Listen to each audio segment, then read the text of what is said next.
Sont présents pour nous accompagner, Sullivan Deland et puis Madame Barrault, Michel Marot. Quelqu'un qui vient tout droit de Marcinelle ou de Bruxelles, ou en tout cas du journal de Spirou, puisque c'est l'un des piliers du journal de Spirou, et que ce qui est un album à certains auteurs, la manière dont ils perçoivent, dont ils sont capables de dessiner une histoire indépendante de cette collection, comment appeler, de ce grand classique de la BD franco-belge qu'est Spirou.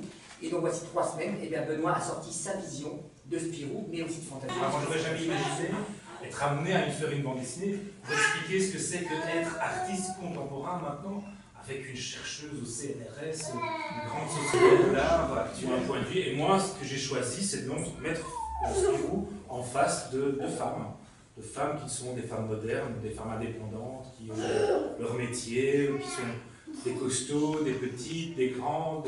Et apparemment, on cherche à joindre sa maman. On lui dit, ma maman est décédée. Elle dit, j'ai du courrier pour elle. Quelqu'un a laissé un manuscrit et un peu d'argent.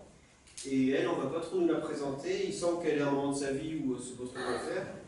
Elle va aller dans l'hôtel où a vécu un amant de sa mère, qui a laissé un manuscrit. Elle va commencer à le lire. Et C'est surtout un graphique, c'est surtout aussi un récit complètement original, complètement surprenant, où la cigarette joue un rôle, où évidemment les grenouilles jouent un rôle, mais plein d'autres choses encore.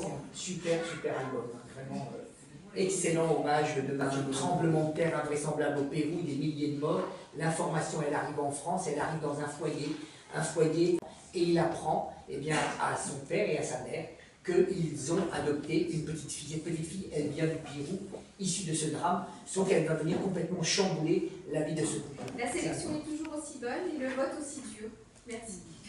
Une très belle et bonne sélection, une nouvelle fois, bon moment de plaisir, lecture et parfois d'émotion. Excellent, on a bien dans cette sélection des genres, des thèmes, des graphismes et des ambiances.